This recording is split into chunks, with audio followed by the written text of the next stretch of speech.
You're listening to Double Tap, your daily accessible technology show. Now, here's your hosts, Stephen Scott and Shaun Preece. Hey, Shaun Preece, happy Friday. Happy Friday to you, Stephen Scott. You know what? I'm glad it's going to be the weekend. I'm looking forward to it. Yeah, you know what? I like the weekend as well. It's a time for chilling, relaxing, and calling you every 10 minutes. Yeah, I love it. Yeah, it's always the Saturday. Do not disturb. Exactly. It's always the Saturday that I come up with these things I want to do. It's like, I want to try this new piece of software, or let's learn Reaper. You know, it's always like that on a Saturday morning, isn't it? Oh, we're getting there. Slow going on that Reaper, but it's just finding the time. I've got to say, though, this weekend, I'm excited because I'm going to take a look at the Envision glasses. Ooh. Yes, I've got some here. And as I've been playing with the Meta Ray-Bans, and I feel I know them well now, It's been, a month or 6 weeks or so. So I feel I've got the handle on the Meta Ray-Bans. So I've got the Envision glasses here as well. So I'm going to dig them out. I'm going to make sure they're up to date, and I'm going to take them for a run as well. Do a little comparison. I think you're going to find such a lot in that. I mean, obviously it's built for the job, right? It's built for us. So I think you're going to get a lot of mileage out of those. And I think I'm going to predict, Shaun Preece, that you'll still love your Meta Ray-Bans, but you'll love the Envision glasses more. I suspect that you're right. That the frustrating thing about that is I probably will love them more and find them more feature-rich, except I know that I'm never going to be able to justify the price point of actually buying them. Yeah, well, that's the problem with them. That's it. And this is why I think, with the announcement of Envision Ally, and there's lots of talk, and, I'm not speaking out of school here, but, let's be honest, there's a lot of talk about Envision and Meta, namely by Envision themselves. No mention of a partnership, although they have said to us here at Double Tap, they have said that they are working and looking to create a partnership with Meta. We're going to be speaking to Karthik Karnan on the show next week. He's coming back on to tell us all about Envision Ally, which we're all very keen to know about. That seems to me the kind of culmination of their work, I would say. Yes. But how will that work? What will that be available on? And will they have any news for us on wearables? And of course, I'm saying all of this being aware of two things coming. And I've mentioned this before, but the good storm, I always feel I always put something negative on it. And I don't mean that analogy to always go bad, but the good storm is coming. It's like, remember my tsunami that, flooded the villages, but it was of the good tsunami of AI. Yes. Yes. Flooding the villages of tech. Please move on. Well, the good storm is coming. And that is, I guess, the perfect marriage of Meta Ray-Ban and Horizon OS, essentially a platform that people can build apps for. I'm guessing we're going to hear a lot about this at Meta Connect's event on the 25th. I can't wait. You know what? You've been saying that you're excited by this event above all others. Especially after the Apple event. I think, all right, calm down.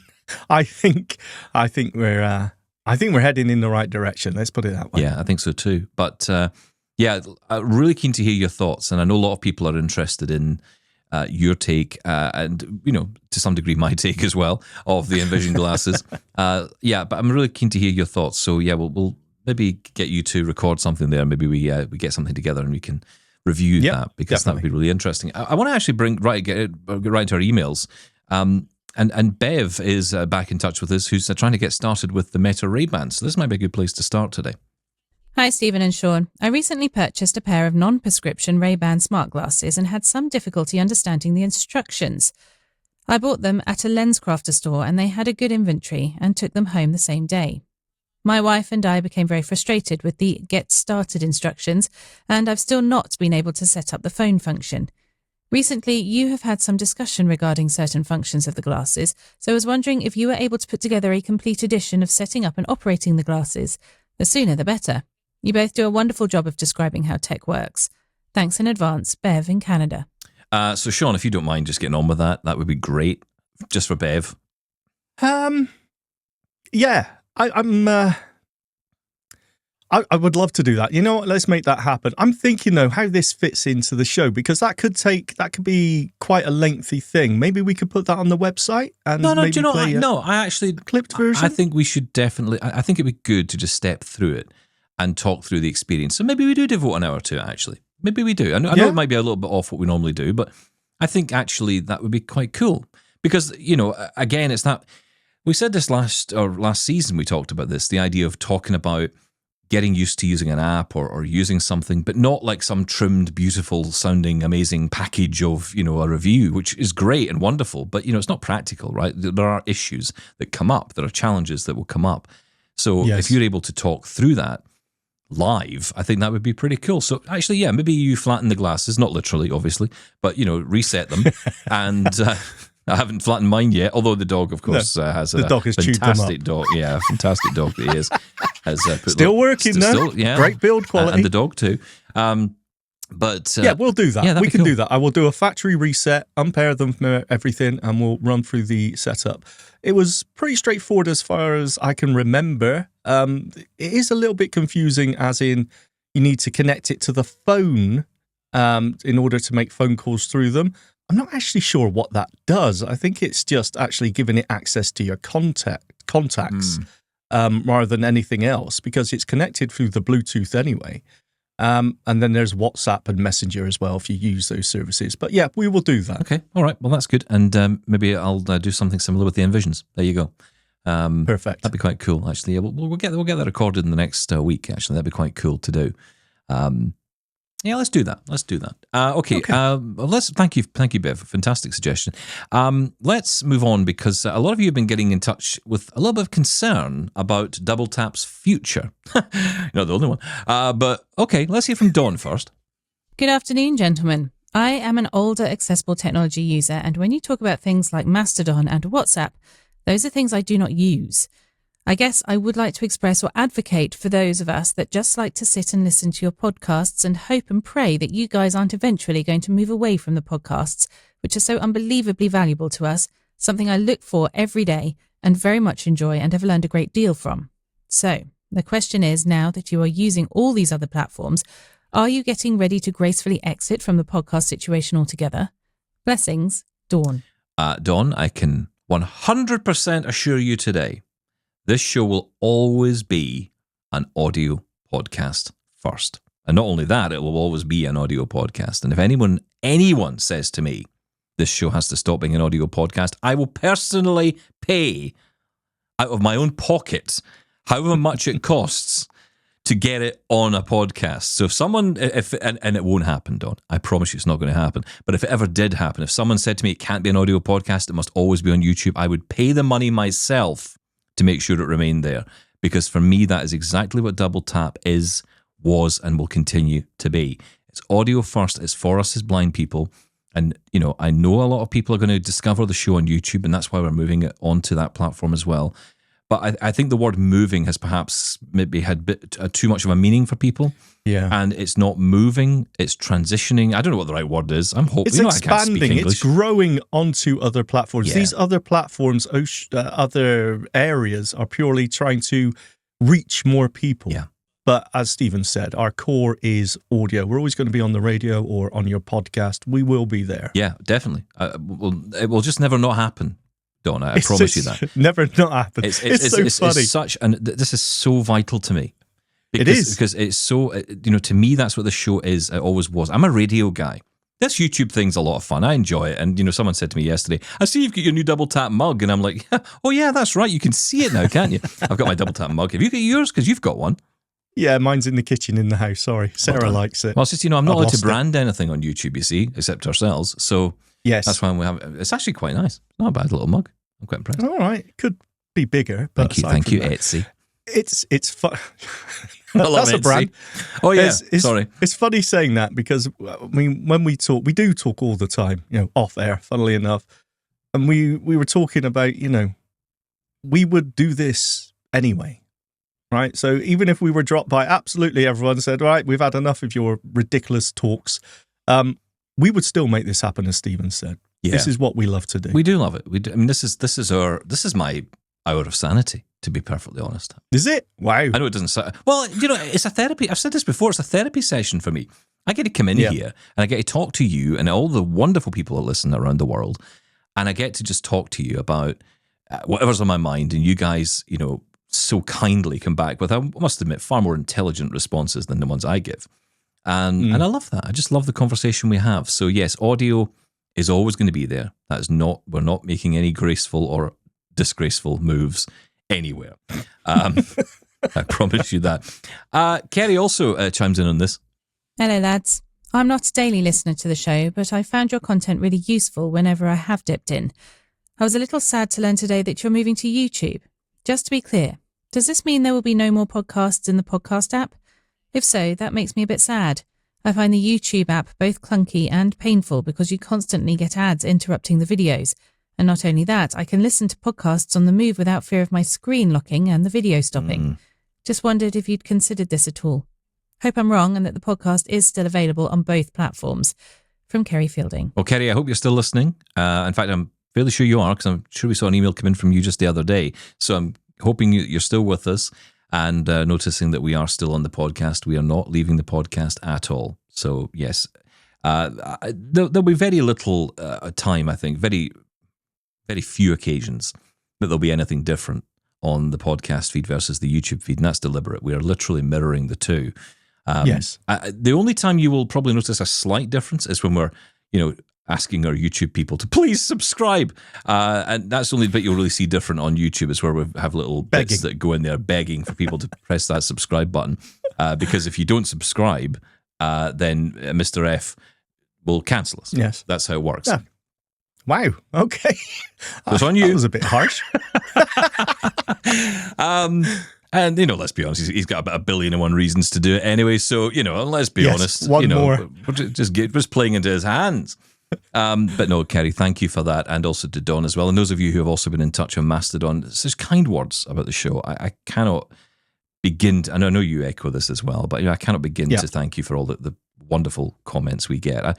It does surprise me a little bit, the amount of people who listen to this show and the amount of kind words. It doesn't marry up in my mind. I expect some hate.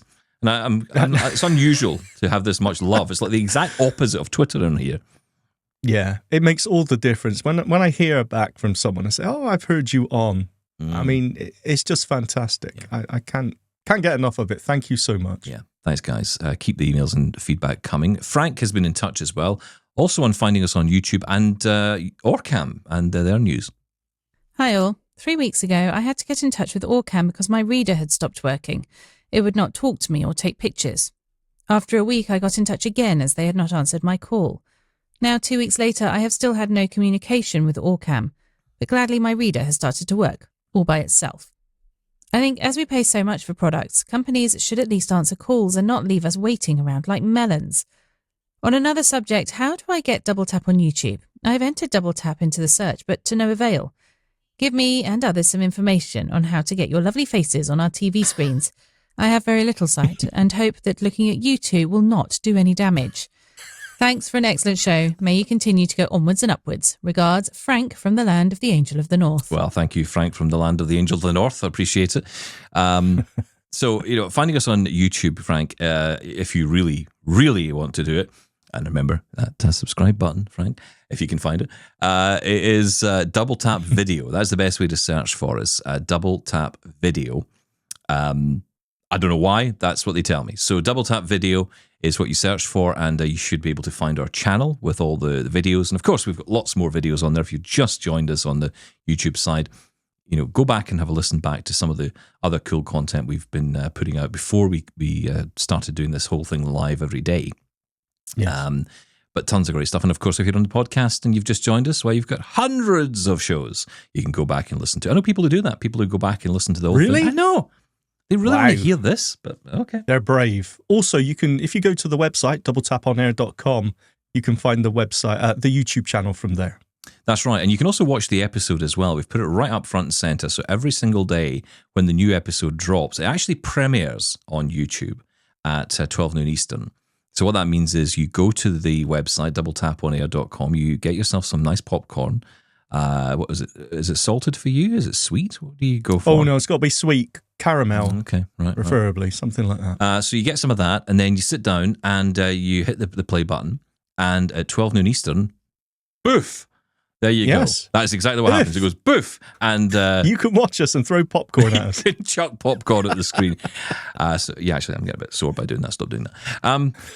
So yeah, that's it. Doubletaponair.com. You can subscribe from there. You can watch the show from there. So you don't even have to touch YouTube if you don't want to. You can go straight to our site, and it will still count because it's still playing the video, but it's playing it on our site. So you can more easily perhaps find the show there. You can get the podcast, also all the news as well. We have everything published on the website. It is a bit of an ongoing process with the website. We're continuing to evolve it as we go. Time is never on our side. And also, I keep getting the eternal question about WhatsApp, and you're right to ask. It is very soon. It will be here. I mean, we'll be talking in days, to be perfectly honest. We're just making some final checks to make sure everything is what we think, and then we will be releasing it to the world, and you can contribute to us via WhatsApp as well. So listen out next week for details on that. Let's talk Orcam. Oh, yes. Oh, goodness, yes. That was his main point of the email. I nearly forgot and moved on. Sorry, Frank. I totally agree with you, Frank. I mean, this is expensive equipment, and I'm sorry, that level of support is just not acceptable. In fact, it's disgusting. I'm going to be a little bit harsh on that. Leaving it weeks where you're not able to use your equipment isn't justifiable. And I kind of think that if you're paying that sort of money, you expect a certain level of support. And hey, maybe this is a one-off, I don't know, but I totally agree with you. I don't think this is acceptable. And Orcam have just gone completely silent. Is anybody left? Is there anyone there? Response? No response from them whatsoever. Publicly, privately, we can get no communication whatsoever. Social media is dead.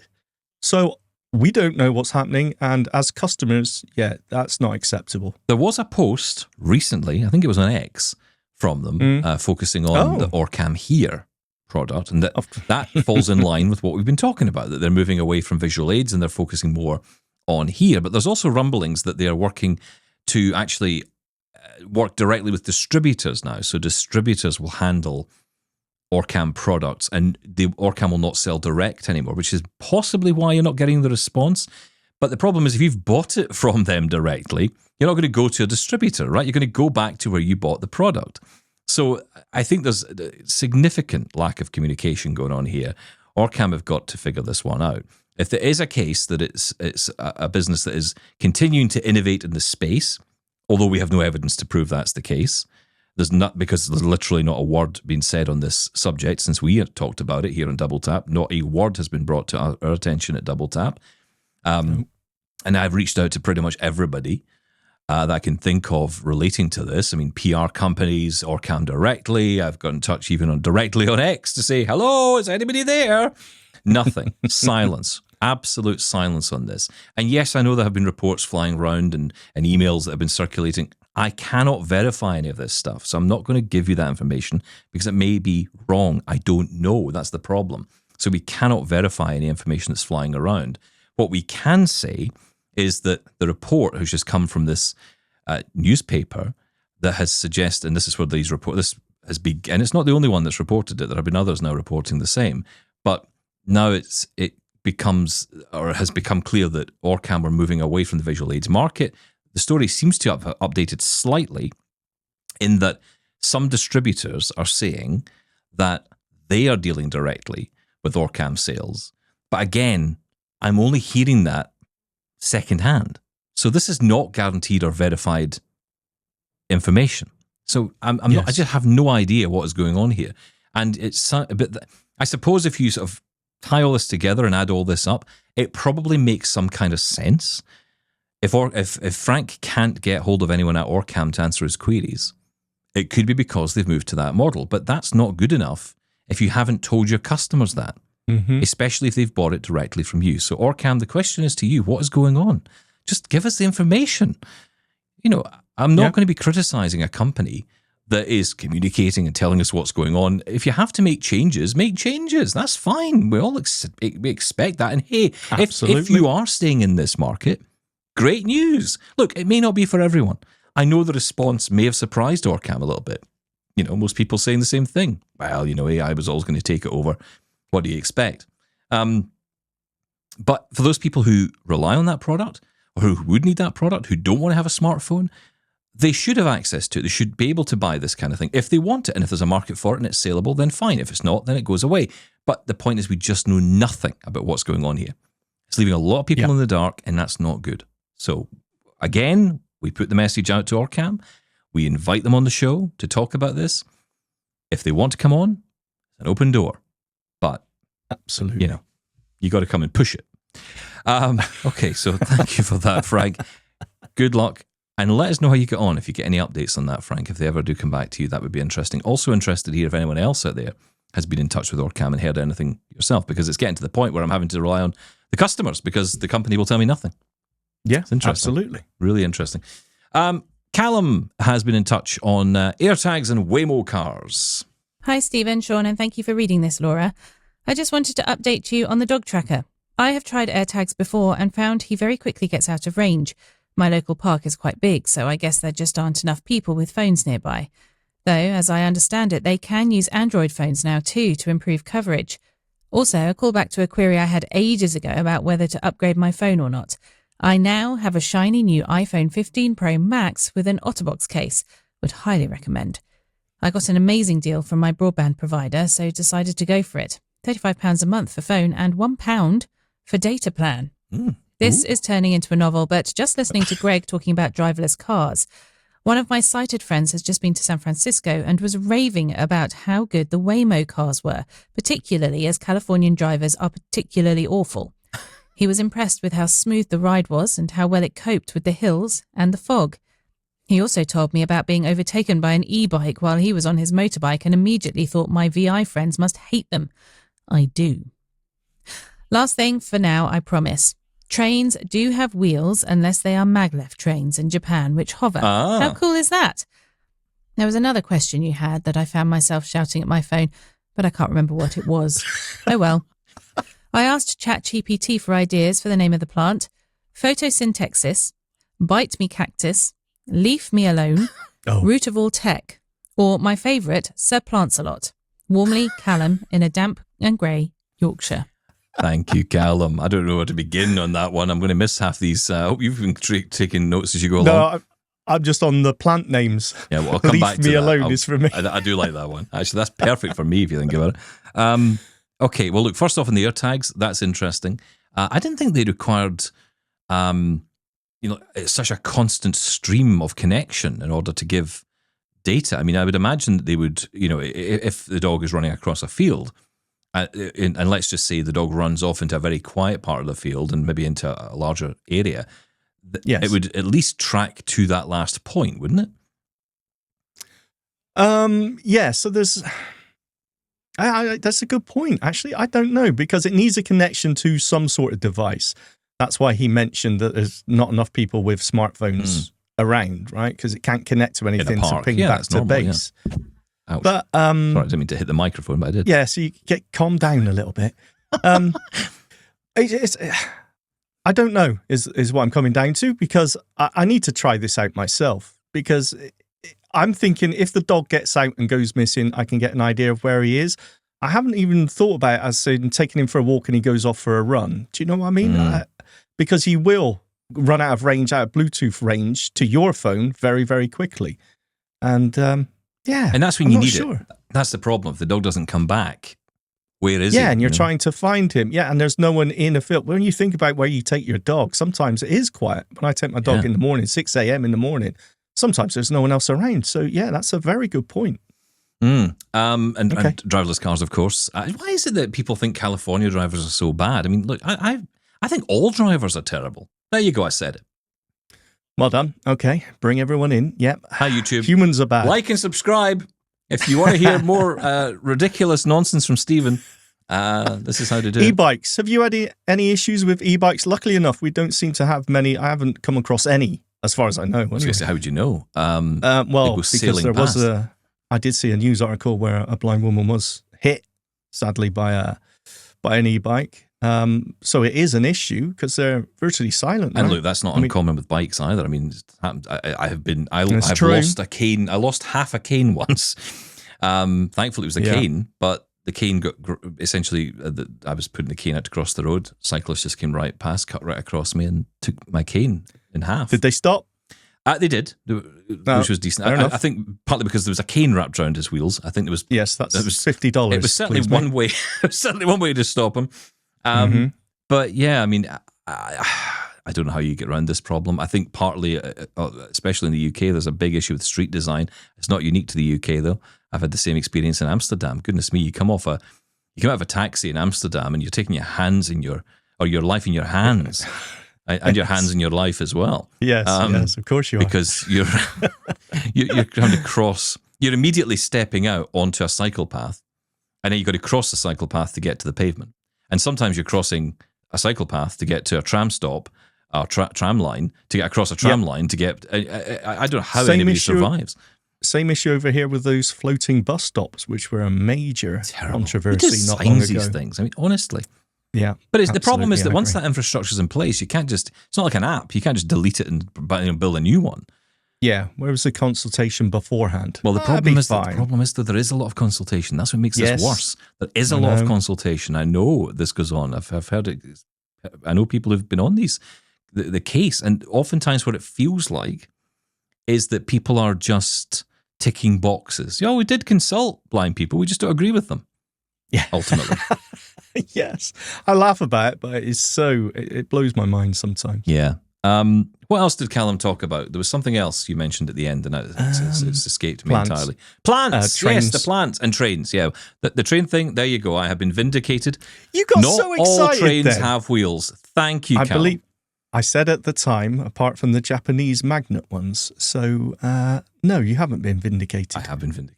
I've decided I've been vindicated. So there. Right, carry on. And as for plants, now I will say the results of the Mastodon poll are in. 3 entries, was it? No, there was more than 3. 4. Just keep going. But anyway, I don't want to give away how popular we are on there. Yeah. But yes, we did get the results in, and believe it or not, what one did you think won out? I can't remember what the options were now. That's shocking. I don't have it in front of me. I think it was Perkins, my personal favourite. It was leading. It was leading for a long time. It did not win. It was narrowly edged out by Robert Plant. Oh, Bob. I like that as well. Okay, we'll go with that. I think the name might be Bob. Yes, Bob it is. I'm kind of annoyed because I kind of want. Well, it was not quite a landslide. It was a narrow victory. It's like all these races, all these things, they're always tight. Why is that? Why? A photo finish. Okay, we could just ignore it and go with Perkins anyway. Can we do that? It's a democracy. No, that doesn't happen. No, Bob it is. we could be like those people that say, "Oh yeah, we're listening to your views, but we don't really care. Yes, we're just ticking boxes. We did a consultation. Okay, well there you go. Then. The name's Perkins. There you go. Perkins it is. Okay. So sorry. Graham's been in touch. Hi guys, I have a problem which has been bugging me for a long time.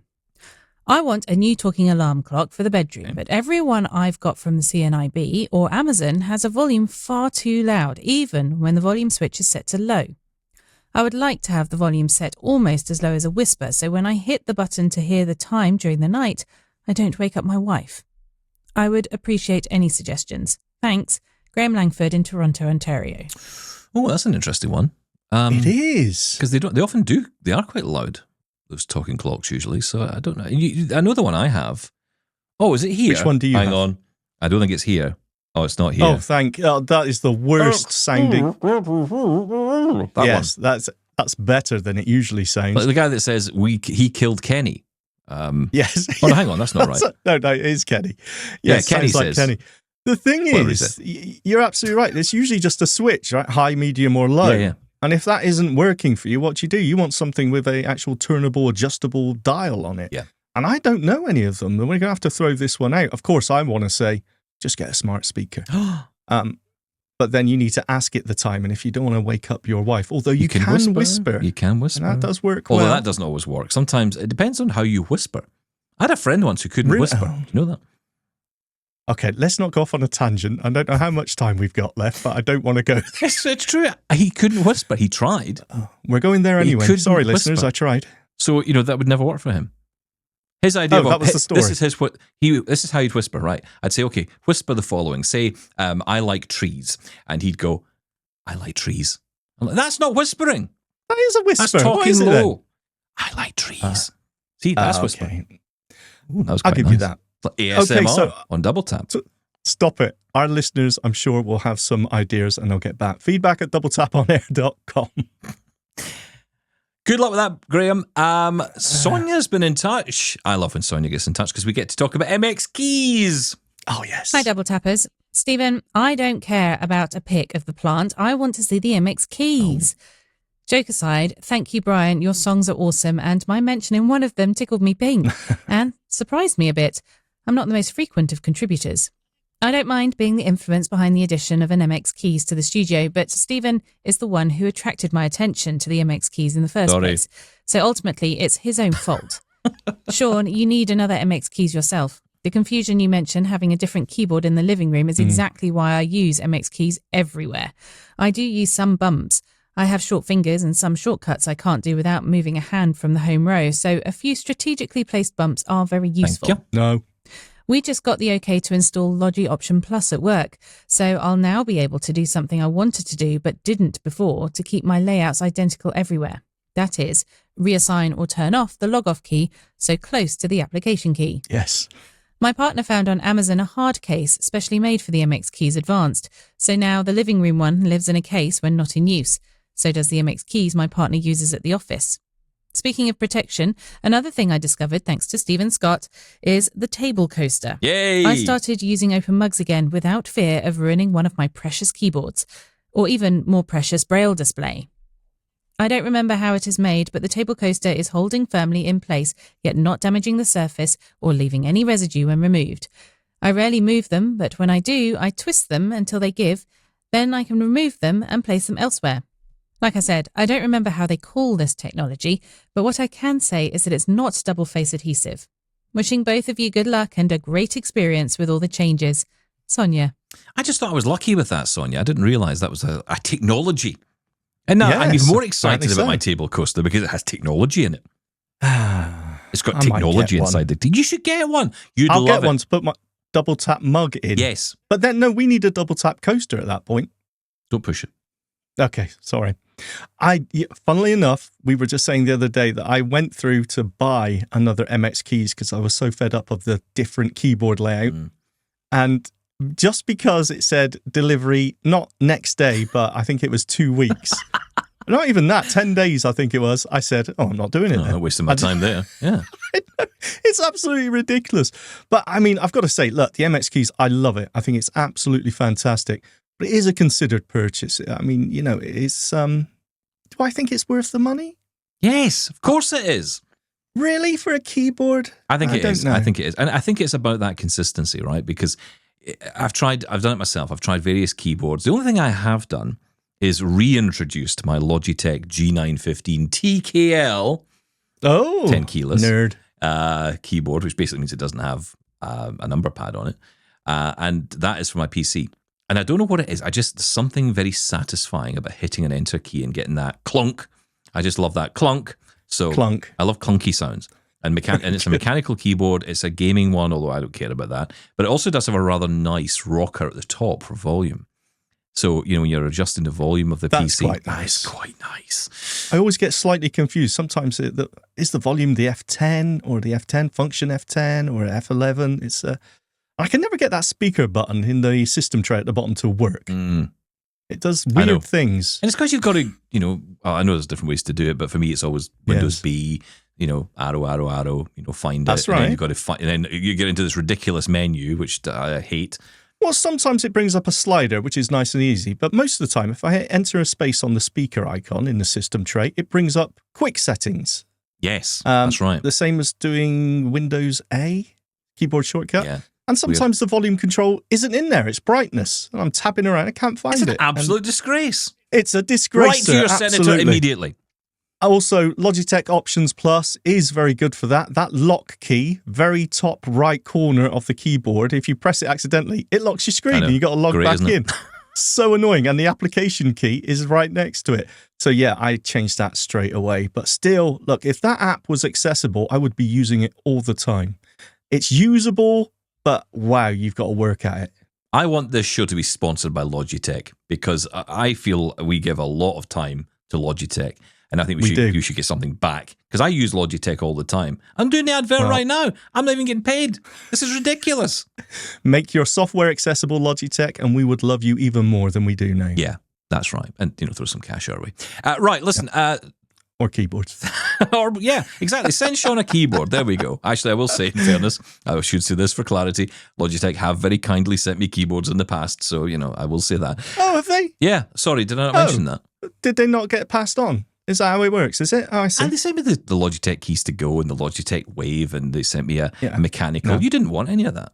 No, that's exactly. true. So what are you moaning about? You carry on, sorry. Right, coming up, we're going to be talking about... wayfinding. It's just double tap. We're going to be talking about wayfinding with Intel coming up in just a moment. But first, here's how you can get involved with the show. Call the Double Tappers now, 1-877-803-4567, or email us, feedback@doubletaponair.com. Hey, let's talk about wayfinding, getting around safely, Shaun Preece, knowing where you are, a challenge for you every day of your life, correct? I knew you were going to drag me into this, as well as dragging me out of hedges. Yes, look, joking aside, mobility is a real issue. It's the main issue for me, being able to get out and about safely without feeling stressed and anxious, right? Yeah, absolutely. And who'd have thought that Intel would be dipping its toe into the world of wayfinding? Not by themselves. Interesting story, this one. With us now is Darryl Adams, Director of Accessibility at Intel, on our show, of all. Darryl, welcome to Double Tap. Thank you so much for having me, Stephen.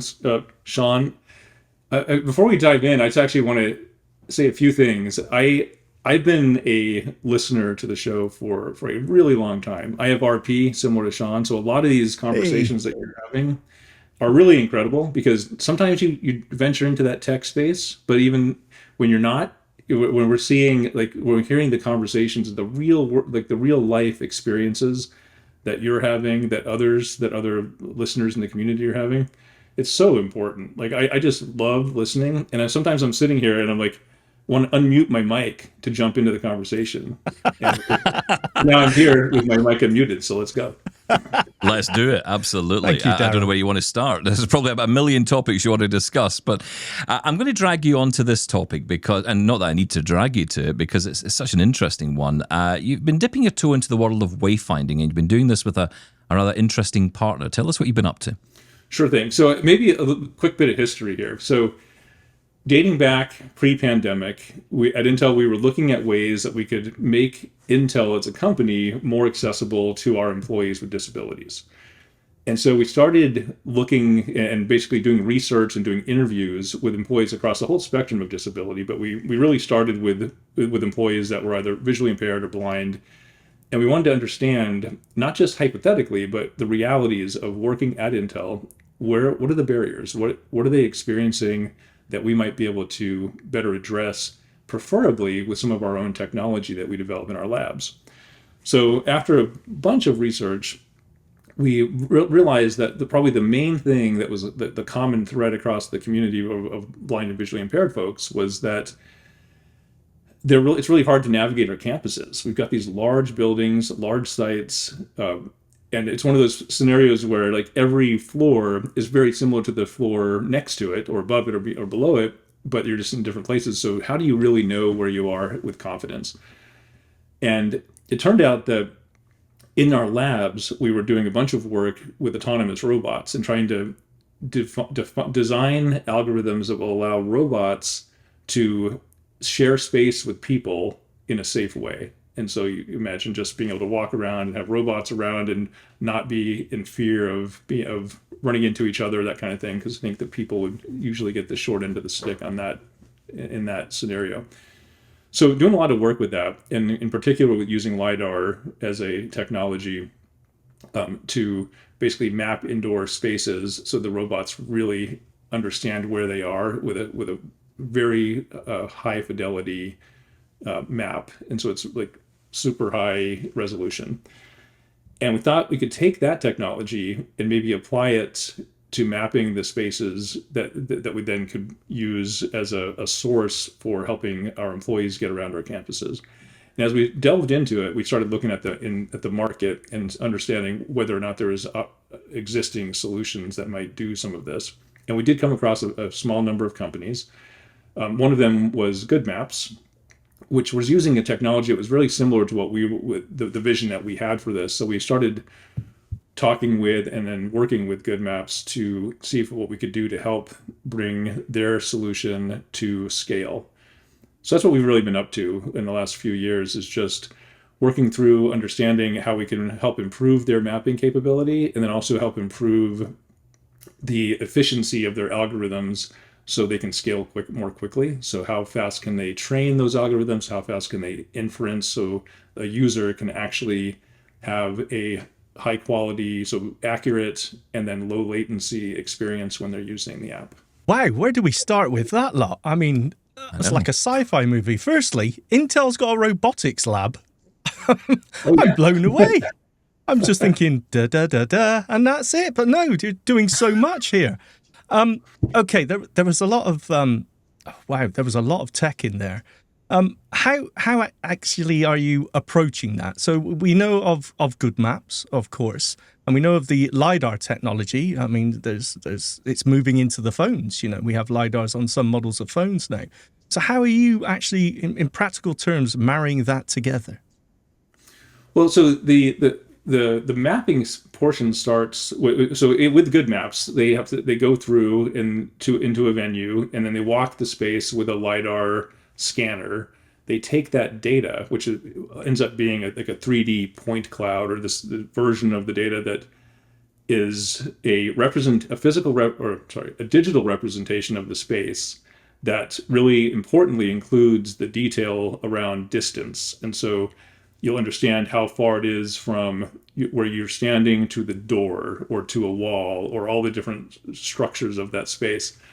And so you capture all of that into a digital file, and then that's the foundation of that indoor map. And this is important because alternatively, when doing this in the outdoors, you're using GPS, and so you're able to benefit from satellite, and that's obviously evolved and matured over time. So it's pretty good in terms of reliability. The challenge indoors, where satellite can't go or can't be received, is you have to figure out a different method.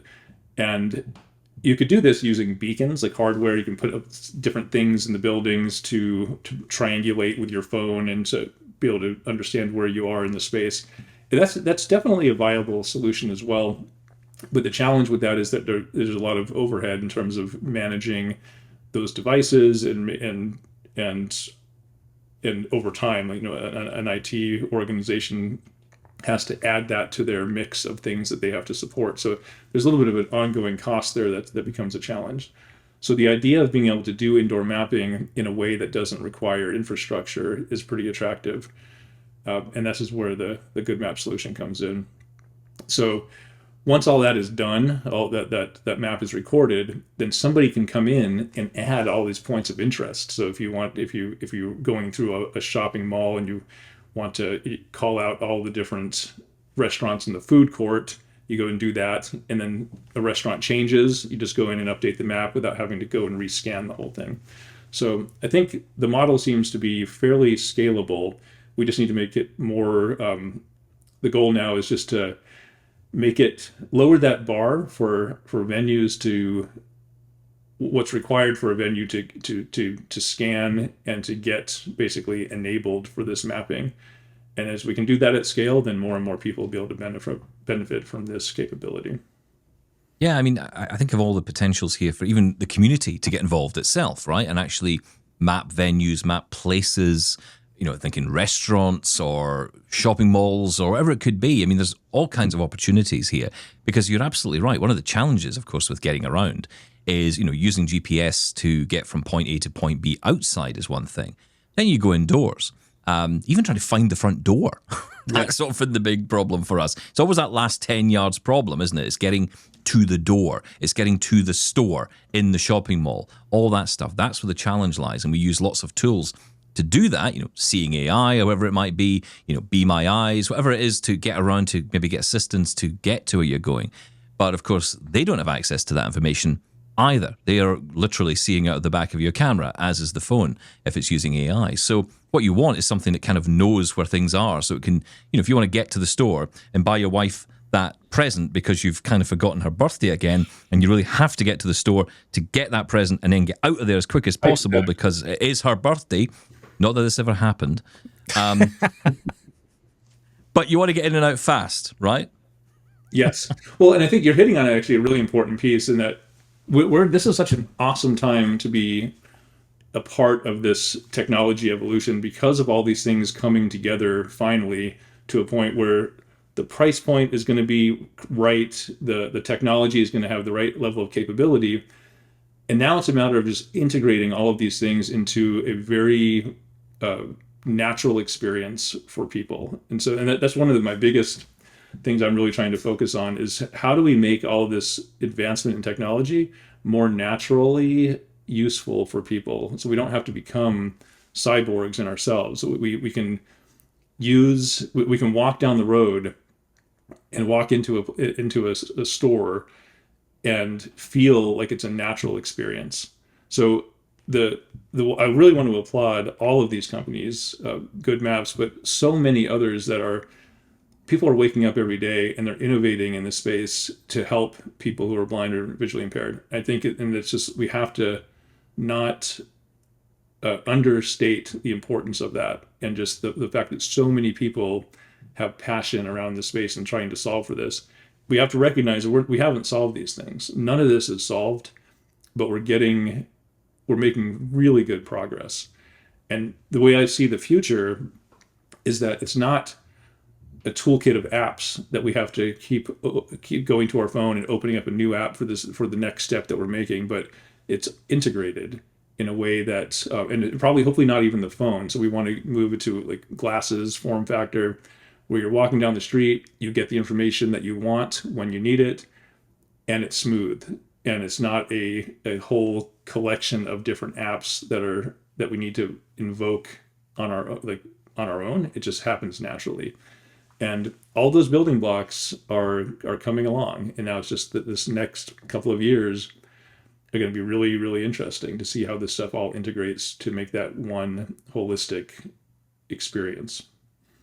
So funny you mentioned that, because we keep coming back to, and usually on the topic of smart glasses, the potential. It's so close we can almost taste it, that holy grail of technology being truly useful and coming together. We see all these technologies and the potential uses of it, but it's all about bringing it together in one package, isn't it? And that's why there's a lot of excitement as well about AI, being able to have that conversational interaction with the technology to get it to do what you want without having to think about the syntax of something. I've got to phrase it in a certain way or type it in a certain way, and having access to all these technologies in one place. I think, we're all very excited. We just want it sooner than later. That's what we keep coming back to. But on that, I just want to come back to the LiDAR technology. The LiDAR that you've been using to map certain areas in your testing, is that a certain level? Like, is there enterprise grade LiDAR, or could it be used, as Stephen mentioned before, to crowdsource almost environments? Could we use the LiDARs that are on the back of your phone to map an indoor area at a certain detail that was usable? Yes. So yes to all. So I think I would love to see that future where there's a crowdsourced component, because that would be the obvious way that you can scale out, and maybe it's levels of quality. So maybe a commercial grade LiDAR is going to give you a level of accuracy that would supersede that of a crowdsourced phone-based LiDAR. Not only because of the technology, but also the actual way, the mechanism that you're using to do the scan. Are you doing the complete scan? Because when it's crowdsourced, you won't have any control over the completeness of a scan, so that's a little bit of a challenge. And I want to be clear that in this case, I'm not speaking for Goodmaps because I don't know their roadmap in terms of that scenario. But I do believe that would be the most viable way to scale this out in as broad a way as possible, is to have some combination of more commercial grade, professional, big venue types of scanning versus smaller venues. Someone can just, in fact, like maybe my wife could even go and scan the place that we go most of the time, most frequently. So then I have, and so that would be fantastic. So something like that, I think, is absolutely feasible technically. I guess, Darryl, I have to ask, what is Intel's end game here? What is your role in this? How far does that role go? So there's a bigger picture. Well, I guess two different things. One, in the space of wayfinding, we are simply here to help make those building block technologies. So the underlying algorithms, can we make them more efficient? Can we make it more cost effective to do this work so more people can access it? It's really that simple. We're not going to be in the wayfinding business ourselves, but to the extent that we can enable a faster, more effective scale up of that solution, then it's a win for Intel.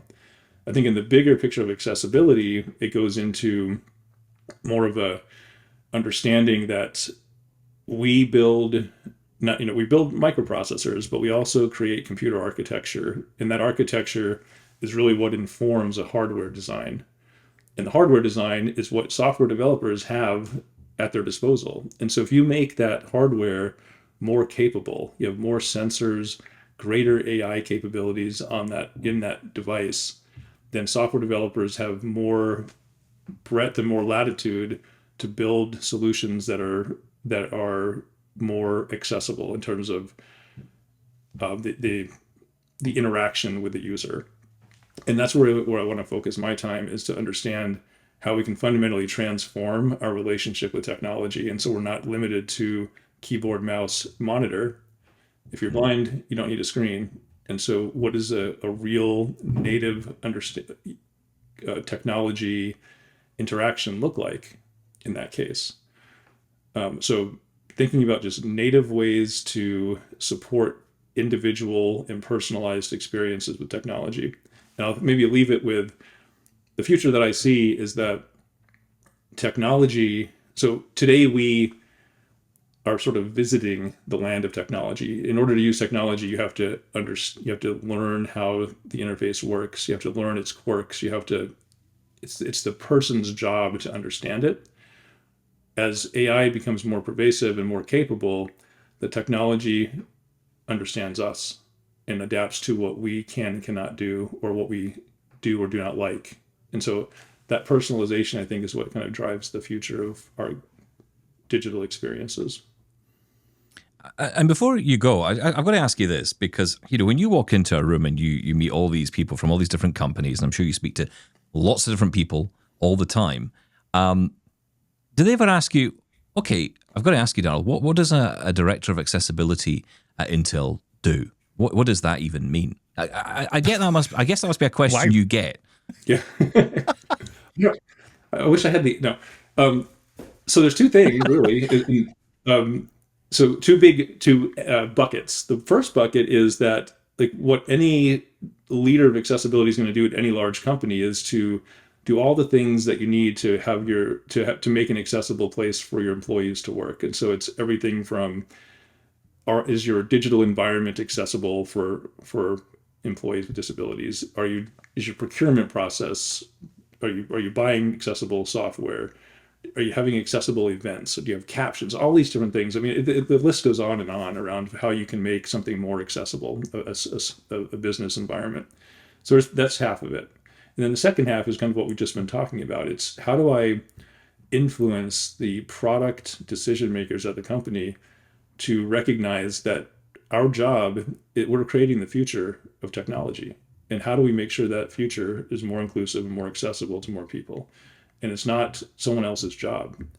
It's the industry's job collectively. And we have to start with that. We have to understand that hardware, that architecture that we're building, enables an accessible experience, but we have to be deliberate about it. Well, that's me told. Well, look, I think, I asked that question purely because I know there's a lot of people who might wonder what on earth that role involves at a company like Intel, because, of course, people just think about the name, don't they? They think about what the company perhaps produces. It's like if, I think about the director of accessibility at KFC, someone I have considered a lot. Does he exist? Often considered, well, it should be. I'm so glad you said that, because I also want to note that long before Intel, my first job was KFC. Oh, no way! We're not worthy. Can you get us discount? Because I want discount on chicken. Is that possible? And ideally fried chicken. I think the statute of limitations has expired on that for me personally. But Darryl, it's been great talking to you. Thanks for coming on. We'll do this again. No, listen, thank you. Seriously, thank you so much for giving us your time today. This has been so much fun. And a great opportunity to learn about what you're doing with Goodmaps as well, and to learn more about what they're doing. We're definitely going to be reaching out to them to get them on to talk as well, because this is just fascinating stuff. But for now, though, thank you for coming on. Thank you for saying those lovely words as well about the show. They mean a lot. Thank you for your time. Thank you. It was my pleasure. Thank you. Great to hear Darryl on a range of topics, including the news that he used to work at KFC. I'm quite pleased about that. Yeah, that's good. That's the most important thing you're taking away from that, is it? That's my takeaway. Literally. Indoor navigation is so important, though, and it's one of those things I really struggle with, because I use things like Ira and Be My Eyes, but hey, internet connection inside in some buildings, it just cuts out, right? So very important. This is interesting. Look, we're out of time. Thank you to everyone for getting in touch as well. Keep in touch the usual ways. Feedback at doubletaponair.com. Call us 1-877-803-4567. Your contributions mean everything to us, so keep them coming. Thank you to Darryl Adams for joining us as well. We are going to be talking to Goodmaps next week, so join us for that, and lots more conversations as Double Tap gets into a new week. Have a great weekend, everyone. We'll catch you Monday. Thank you, Shaun. Thank you. Bye-bye.